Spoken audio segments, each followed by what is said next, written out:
Assalamualaikum dan salam sejahtera. Bersama saya Muhammad Aziz Rahim dalam Berita Pagi Sarawak edisi 8 Januari. Seramai 485 orang warga Jabatan Kebajikan Masyarakat JKM Sarawak bersiap siaga menghadapi banjir di negeri ini.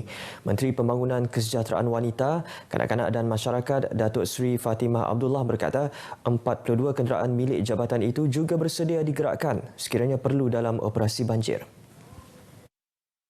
Manakala 23 pangkalan hadapan bencana juga telah disediakan bagi menghadapi bencana itu. Datuk Seri Fatimah Abdullah berkata pangkalan hadapan bencana merupakan satu tempat bangunan atau premis bagi penyimpanan stok barang bantuan bencana di kawasan yang mudah dilanda banjir yang kerap terputus hubungan. Beliau menerusi kenyataan berkata barang-barang bantuan akan dibekalkan sebelum musim tengkujuh iaitu dalam lingkungan Oktober setiap tahun dan stok barangan akan disimpan di pangkalan hadapan untuk tempoh 6 bulan. Tambahnya 157 pembekal makanan kering dan 231 makanan bermasak untuk penduduk terjejas banjir juga telah dikenal pasti. Pengusaha Taman Didikan Kanak-kanak Tadika dan Taman Asuhan Kanak-kanak Taska perlu memberi ruang kepada ibu bapa bagi membiasakan anak-anak mereka dengan persekitaran baharu pada hari pertama pembukaan semula sesi persekolahan. Menteri Pembangunan Kesejahteraan Wanita, Kanak-kanak dan Masyarakat Datuk Seri Fatimah Abdullah menjelaskan kebimbangan perpisahan ibu bapa dengan anak-anak perlu diambil kira dengan membenarkan ibu bapa menghantar dan mengambil anak-anak mereka. Datuk Seri Fatimah berkata terdapat sesetengah kanak-kanak boleh mengurus diri dengan baik dan mampu berdikari tetapi ada juga antara mereka masih belum menyesuaikan diri dengan persekitaran baharu. Untuk itu, pengusaha berkenaan harus mempunyai sifat empati terhadap kanak-kanak tersebut dengan mengambil kira emosi dan mental mereka yang mungkin belum bersedia berpisah dengan ibu bapa. Datuk Seri Fatimah dalam satu kenyataan juga menasihati ibu bapa juga perlu membuat lawatan dan suai kenal ke premis Tadika dan Taska sebelum hari pertama persekolahan anak-anak mereka selain memastikan prosedur operasi standard dipatuhi oleh pengusaha. Fokus akan diberikan untuk menaik taraf golongan petani sara diri kepada pengeluar komersial. Menteri Pemodenan Pertanian dan Pembangunan Wilayah yang baharu, Datuk Seri Dr. Stephen Rundi Utom berkata, ini bagi membantu golongan tersebut meningkatkan produktiviti dan seterusnya meningkatkan pendapatan mereka. Datuk Seri Dr. Stephen berkata fokus juga akan terarah kepada mencapai sasaran Sarawak sebagai negeri pengeluar dan pengeksport makanan utama.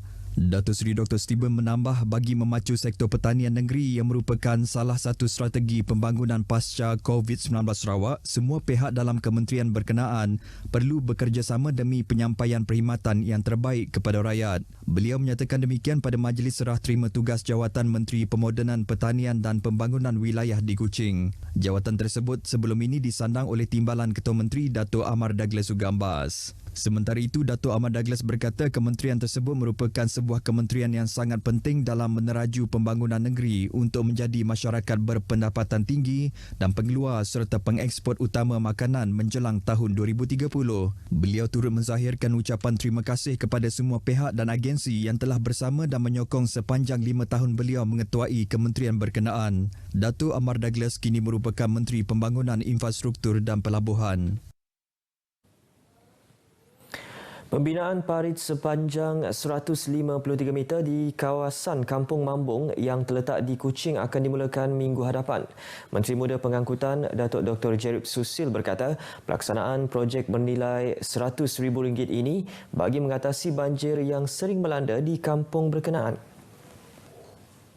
Datuk Dr. Jerib memberitahu projek itu mengambil tempoh 6 bulan untuk disiapkan. Katanya lebih 30 buah rumah di kawasan rendah kampung tersebut sering dinaiki air ketika hujan lebat dan diharap dengan siapnya projek itu kekal masalah tersebut akan dapat diatasi. Ujar beliau ia merupakan projek permulaan bagi kawasan Dewan Undangan Negeri Dun Mambung tahun ini kerana masih banyak lagi infrastruktur yang perlu dibina dan dinaik taraf termasuk sistem perparitan, jalan ke rumah-rumah dan jalan pertanian iaitu lebih 30 projek program transformasi luar bandar RTP telah diluluskan pada tahun lepas dan akan dilaksana tahun ini.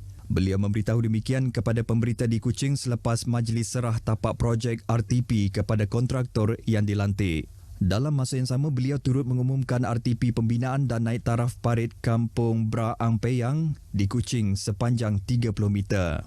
Katanya projek RM50,000 itu akan bermula minggu hadapan dan dijangka siap pada 6 bulan seterusnya. Parti Pesaka Bumi Putera Bersatu PBB akan menyusun strategi dan bekerja keras dalam tempoh beberapa bulan akan datang untuk mendekati para pengundi berusia 18 tahun. Naib Presiden PBB merangkap Ahli Dewan Undangan Negeri Adu Nangka, Dr. Anwar Rapai berkata ia sebagai persiapan menghadapi pilihan raya umum PRU ke-15 yang akan datang.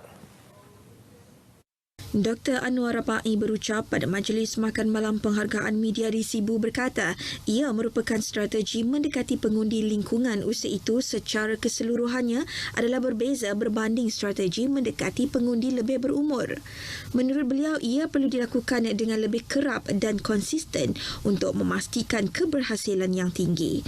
Warta Kerajaan Persekutuan bertarikh 1 Disember menyatakan pendaftaran secara automatik pengundi berusia 18 tahun ke atas berkuat kuasa pada 15 Disember lepas. Dr. Anwar yang berjaya mempertahankan kerusi Dun Nangka untuk penggal ketiga pada pilihan raya umum Dun Sarawak ke-12 lepas dengan majoriti lebih 10,000 undi berkata beliau bersyukur kerana kemenangan itu bukan dicapai dengan mudah. Katanya untuk mengekalkan majoriti besar itu pada PRN yang akan datang bukanlah sesuatu yang mudah dan sekiranya aktiviti kempen tidak bersemuka dengan pengundi menjadi norma, PBB terpaksa bekerja dengan lebih keras dari awal. Sarawak merekodkan 18 kes baharu COVID-19 semalam, menjadikan jumlah kes jangkitan adalah sebanyak 252,461 kes. Jabatan Kuasa Pengurusan Bencana Negeri JPBN dalam kenyataan media harian memberitahu daripada jumlah tersebut sebanyak 10 kes dalam kategori 1 iaitu tiada gejala. Manakala 8 kes adalah dalam kategori 2 iaitu mempunyai gejala ringan. Daerah Kuching dan Miri mencatatkan kes tertinggi iaitu dengan 5 kes masing-masing diikuti Bukit Mabong dengan 3 kes, 2 kes direkodkan di Samarahan. 1 kes masing-masing di Bintulu dan Lundu. 33 daerah lagi tiada merekodkan kes positif COVID-19. Bagaimanapun 1 kes kematian direkodkan pada Rabu lepas membabitkan seorang wanita berusia 86 tahun di Hospital Sarike yang mempunyai sejarah penyakit komorbid. Dalam kenyataan media yang sama, PDRM mengeluarkan sebanyak 7 kompaun harian iaitu di daerah Kuching atas kesalahan gagal mengimbas kod QR MySejahtera atau mencatatkan kehadiran sebelum memasuki premis.